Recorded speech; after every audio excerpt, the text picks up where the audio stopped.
Hey folks, it's Viejo here. The video you're about to see here is one that I'm reposting from my previous channel that had been deleted. So if you've seen this video, feel free to bypass it and move along to something else. Won't hurt my feelings at all. But I have had some requests to repost some of the videos from that other channel that are not likely to get channel strikes against them. So we're going to do that. And at the beginning of each of those videos, you'll see this very same prologue, so you'll know. All right, happy shooting, casting, and reloading to everybody. Catch you later.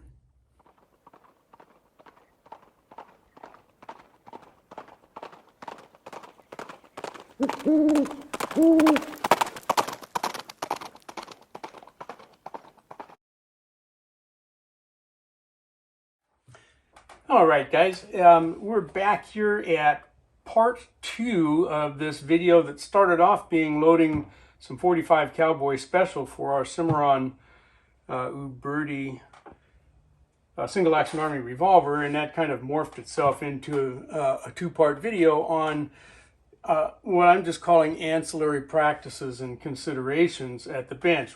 In this part here, we're going to actually go ahead and look at doing some of the loading, and then what we can do to finish up and get stuff put away properly and so forth.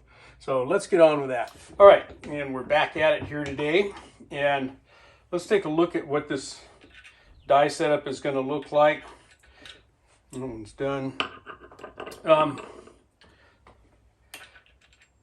Again, we're using our 45 Colt sizer die here, and I would avoid using a 45 ACP. That 45 ACP cartridge is just a little bit narrower diameter than the 45 Colt. So use your 45 Colt sizer, okay? And then for our expander, I'm using the Redux premium expander, and we're hand priming these. And the way we want these expanded, let me bring this up closer here so you can see it. So we want it to get in there and get a good start. You don't want to be able to push it any farther than that. In fact, that's a little bit deep. But when you get that seated in there, listen, you should be able to hear that pop. That's telling you you're getting a pretty good seat all the way around. Okay, so that it sits up nice and straight. And then what I do over here at the press is that once I've got my adjustment made up here, I run that case back up in there and then come in and tighten my little lock ring here. Okay, if you try to tighten the lock ring without a case in there, this whole thing can get to spinning around. So that case kind of locks things up for you so that you can get that tightened up nicely. All right, I'm just going to go ahead and get these all sized and primed, and we'll come back. All right, there we go. All nicely sized, expanded, and primed. Okay, the primers are all seated nicely below flush. We always inspect those. Make sure none of them are standing proud of the rim there. Okay. All right, so we've got these guys all ready to go, and then the next step obviously is going to be to charge these cases, and we're going to use a relatively light dose of Trail Boss. But that brings up another ancillary thing that I want to kind of go over just quickly here. If you recall, I had mentioned that I was talking with Walks Fletcher earlier and just about all kinds of stuff. And one of the things that we started talking about was Trail Boss powder. And the reason that I'm using this particular powder is because I'm going to make a low velocity light load. And Trail Boss is good for that. Even with small grain weight charges, we get a pretty decent powder fill. It's easy to see the powder in there, and it's you're less likely to double charge or undercharge because you can see it so well, and it's so fluffy that it will do a pretty good job with your case fill. So there's what my charge looks like down inside the case, and you can see we've got pretty decent case fill out. Okay, pretty easy to detect whether you've got too much or too little powder in there, and it's not likely that you're going to double charge this. Okay, that's up over the halfway mark. Now, that does not mean that just because we're using a low charge that we have low pressures. In fact, if you go and study your manual, okay, and go look, for example, with a 45 Colt load, and look at a low charge weight of Trail Boss and look at the velocity it produces, and then go over into that next column there and look at the pressure. And it may look low for that starting load, but if you compare down in the list of powders to other powders that are at that same velocity, let's say 700 feet per second, you get some charge there of Trail Boss that gives you 700, and then you look down your list and find something else that is at 700, you'll see that the pressures for that other powder are probably going to be lower. Well, let's look at this example for 45 Colt. If we come down here for a Lyman 454 190 250 grain bullet. Okay, we look at the entry for Trail Boss, the starting load 5.2 grains, velocity of 762 and a pressure of 11,000 cup. But right underneath it, starting load for clays, producing the same velocity with less powder but considerably less pressure. All right, so we got to just kind of pay attention to those kinds of things.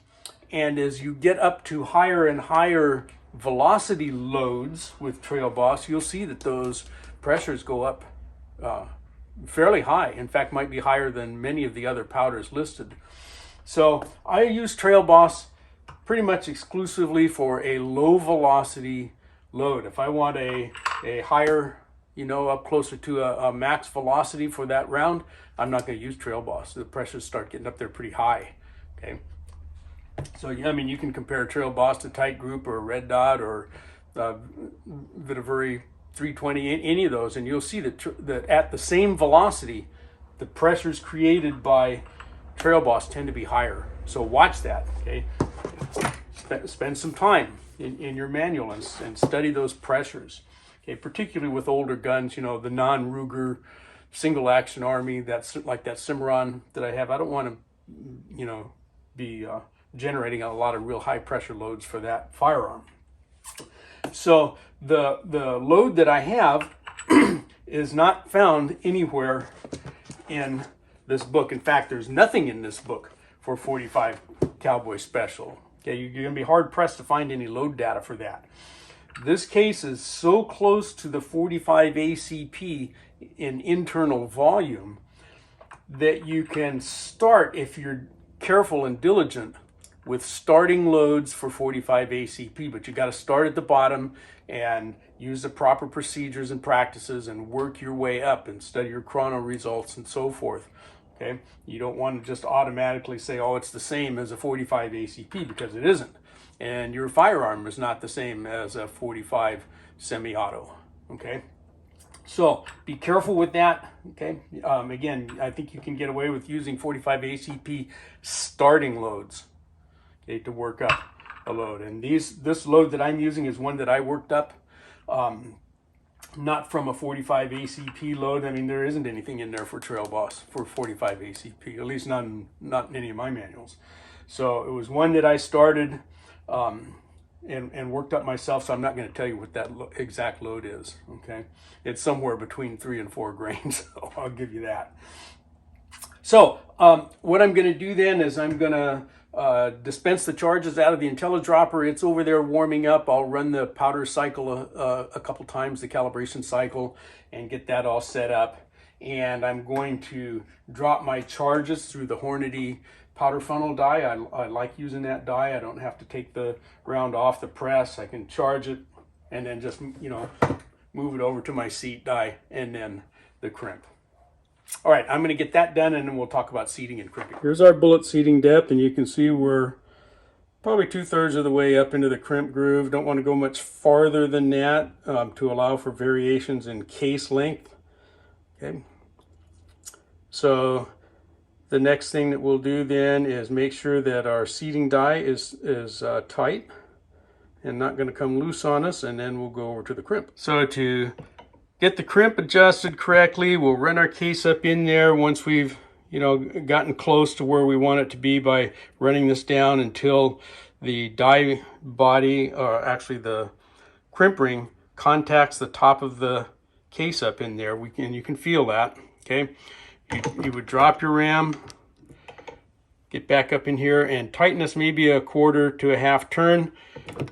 Check your crimp, see how it looks. If you're happy with it, then run it back in there and tighten your lock ring with the case up in there. That case sitting up inside the die will help hold everything together while you tighten that lock ring.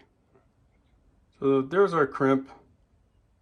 Okay, not real heavy, no need to overwork the case mouth for this light load. That's plenty of crimp for this particular. If it was a heavy, you know, high velocity 45 Colt round, I'd crimp that a little bit more, but that's enough for this. No need to overwork the case mouth.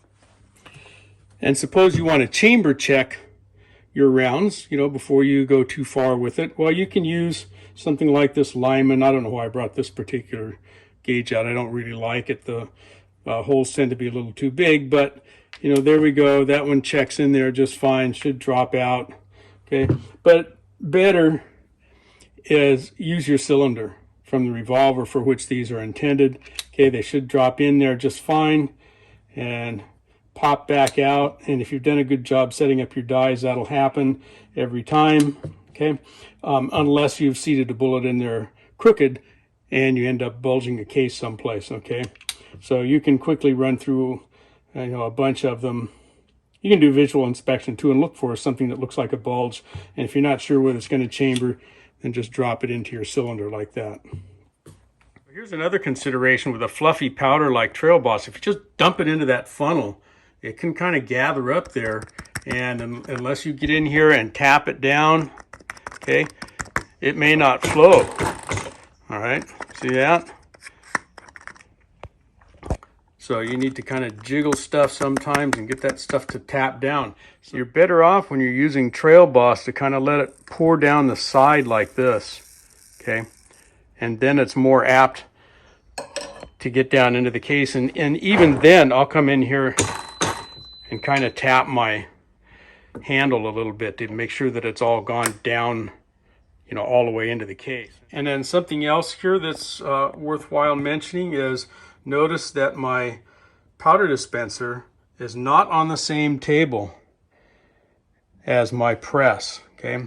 So we're not going to be disturbing the settings on our powder measure. It's not going to get jiggled every time we come up here and operate that press, okay? So it's isolated from the loading bench.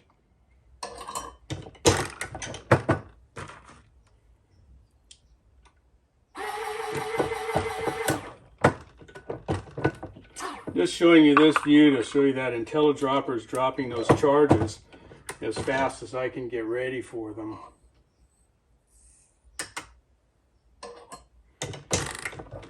And in that respect, it beats the RCBS ChargeMaster Lite that I have.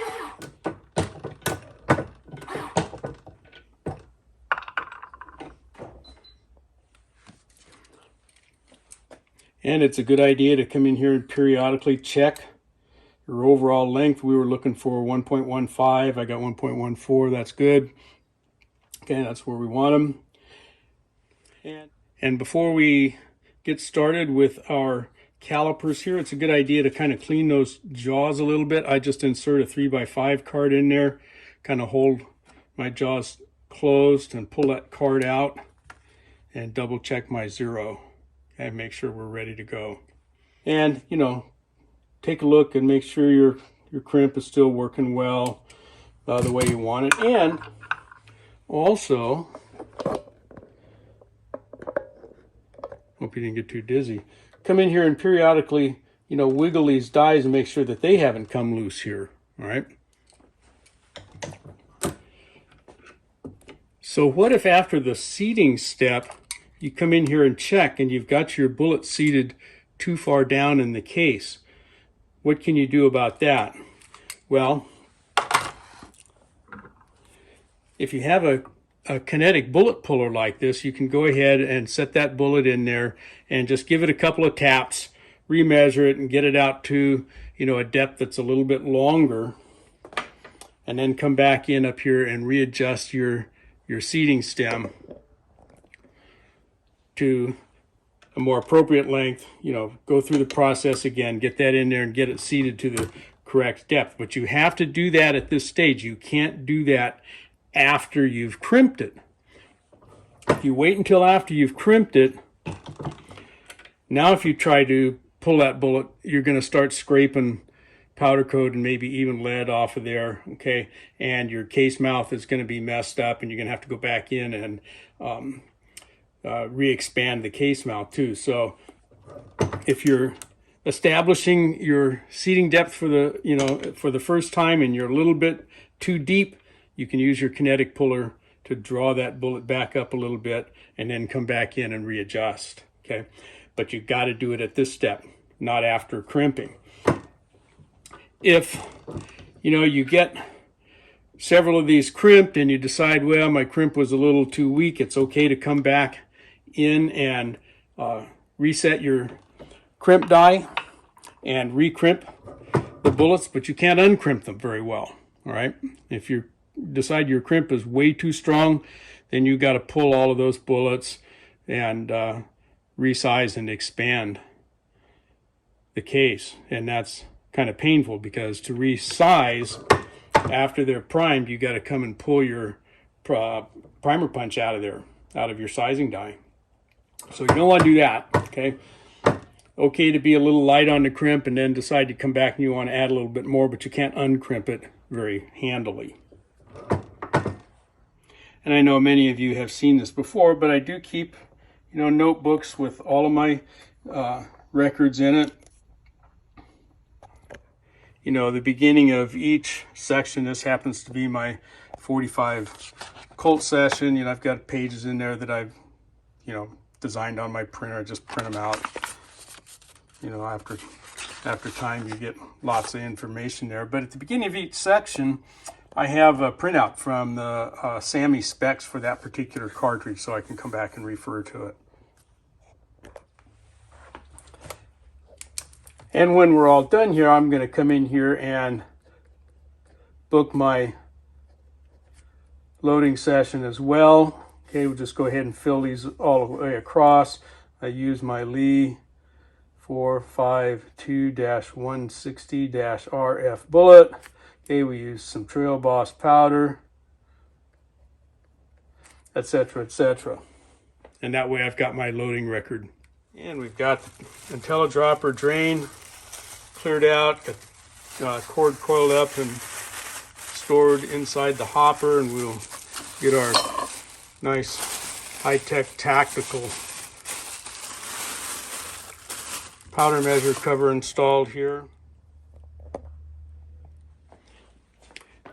And then as I get ready to put these dies away, I'm going to give these a quick wipe down with, I use Ballistol. You can use whatever you want on there, but I like to keep these kind of wiped off, put a little protectant back on there, make sure that they don't rust. And then I like these Hornady die boxes.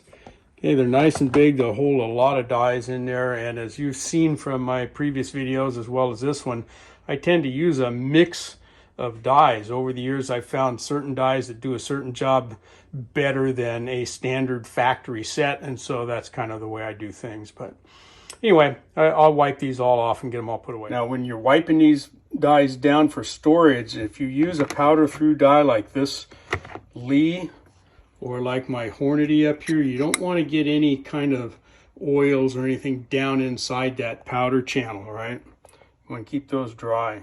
All right, well, there we go. We got 50 rounds here loaded up, despite not really talking much at all about the actual, operation here on the press, because that gets boring. You've seen that 1,000 times.